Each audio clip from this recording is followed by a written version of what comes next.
بسم اللہ الرحمن الرحیم۔ السلام علیکم دوستو، آپ سب کو خوش آمدید ہمارے channel Islamic Urdu T V میں۔ تو چلیے آج کی اس ویڈیو کا باقاعدہ آغاز کرتے ہیں۔ دوستو، زنا اب ہندوستان میں حجرم نہیں۔ ہندوستانی قوانین کے مطابق اب تک میاں بیوی کا کسی دوسرے شخص سے ناجائز تعلق جرم کے زمرے میں آتا تھا، لیکن سپریم کورٹ نے 27 ستمبر 2018 کو 158 سالہ ہندوستانی قانون کو غیر آئینی قرار دے دیا، جس کے بعد شوہر کا دوسری عورتوں کے ساتھ ناجائز تعلق اور بیوی کا دیگر مردوں کے ساتھ ناجائز تعلق زنا نہیں کہلائے گا۔ یعنی اب بیوی جب چاہے شوہر کی مرضی کے بغیر کسی بھی مرد سے جنسی تعلقات قائم کر سکتی ہے، اور اس طرح شوہر جس وقت چاہے کسی بھی عورت کے ساتھ جنسی تعلقات قائم کر سکتا ہے۔ مثلاً اگر کوئی عورت کسی شخص کی کمپنی میں کام کرتی ہے تو وہ عورت اپنے باس کے ساتھ جہاں چاہے گھوم سکتی ہے اور جنسی تعلقات قائم کر سکتی ہے۔ باس کی بیوی کو اپنے شوہر یا اپنے شوہر کی کمپنی میں کام کرنے والی عورت کے خلاف قانونی طور پر بولنے کی اجازت نہیں ہے۔ اسی طرح اگر کوئی عورت اپنی شوہر کی اجازت کے بغیر اپنے فیملی ڈرائیور سے جنسی تعلقات رکھنا چاہتی ہے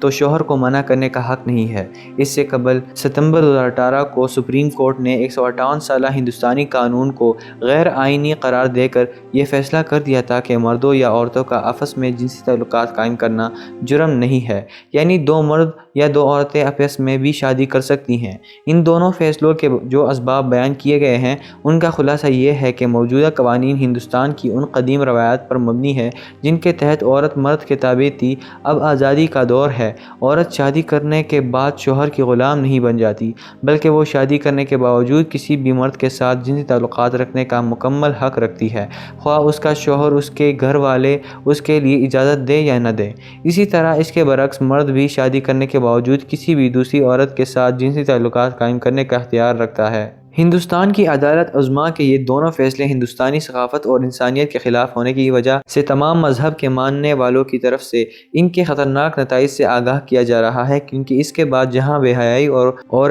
عریانیت میں اضافہ ہوگا، وہی روزانہ گھر گھر میں جھگڑے بھی ہوں گے اور طلاق کے واقعات کثرت سے واقع ہوں گے۔ چند دنوں بعد 2 اکتوبر کو ریٹائر ہونے والے سپریم کورٹ کے چیف جسٹس دیپک مشرا کے اہم مسائل پر جلد بازی کے فیصلے عمومی طور پر ہندوستانی ثقافت اور انسانیت کے خلاف قرار دیے جا رہے ہیں۔ چیف جسٹس صاحب سے اگر کوئی یہ درخواست کر کے کہ 2 اکتوبر 2018 کو ریٹائرمنٹ سے قبل ایک اور تاریخی فیصلہ سنایا جائے جس کے بعد نہ صرف ملکی پیمانہ پر بلکہ عالمی پیمانے پر ان کی شخصیت پر چرچا ہوگی، اور وہ یہ ہے کہ ہر ماہ عورت کو حیض کا خون آنا، 9 مہینے کا حمل ٹھہرنا، حالت نزاع کی کیفیت، بچے کی پیدائش کے وقت عورت جن خطرناک مراحل سے گزرتی رہے، بچے کو دودھ پلانا اور نومولود بچے کے تمام کام صرف عورت ہی کیوں انجام دیتی ہے، بلکہ ان کاموں میں بھی برابری ہونی چاہیے کہ پہلے ایک مرتبہ یہ سارے کام مرد انجام دے، پھر دوسری مرتبہ عورت انجام دے۔ ظاہر ہے ان کا جواب یہی ہونا چاہیے کہ یہ تو قدرت کا نظام ہے،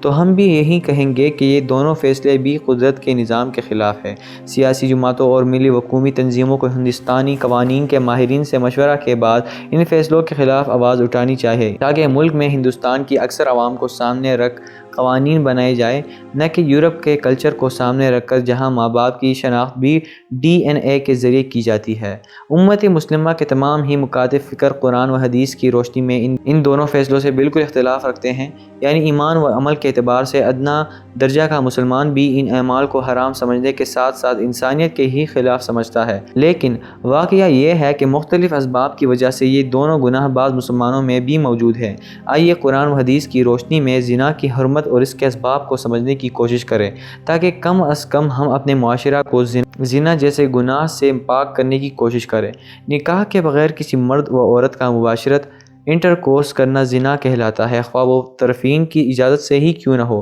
اصل میں زنا نکاح کے بغیر مرد کی شرمگاہ کا عورت کی شرمگاہ میں داخل ہونے کا نام ہے، لیکن میاں بیوی کے علاوہ کسی بھی مرد و عورت کا ایک دوسرے کو شہوت کی نظر سے دیکھنا، یا ایک دوسرے سے جنسی شہوت کی بات چیت کرنا، یا ایک دوسرے کا تنہائی میں ملنا، یا ایک دوسرے کو چھونا یا بوسہ لینا بھی حرام ہے۔ ان افعال کو بھی سارے نبیوں کے سردار حضور اکرم صلی اللہ علیہ وسلم نے زنا کی ایک قسم قرار دیا ہے، اگرچہ ان افعال کی وہ سخت سزا نہیں ہے جو اصل زنا کی ہے۔ قتل، ظلم، جھوٹ، دھوکہ دھڑی اور چوری کی طرح زنا بھی ایک ایسا جرم عظیم ہے کہ تمام مذہب میں نہ صرف سختی کے ساتھ اس بڑے گناہ سے منع کیا گیا ہے، بلکہ زنا کرنے والے مرد و عورت کے لیے سخت سے سخت سزا بھی متعین کی گئی ہے۔ نہ صرف اسلام بلکہ عیسائی اور یہودی مذہب میں بھی اس جرم عظیم کے مرتکبین کی سزا رجم سنگباری ہے۔ یہ ایسا بڑا گناہ ہے کہ دنیا میں اس سے زیادہ بڑی سزا کسی دوسرے جرم کی متعین نہیں کی گئی، کیونکہ دنیا کے وجود سے لے کر آج تک تمام انسانی معاشروں نے اس جرم عظیم پر نہ صرف لعنت بھیجی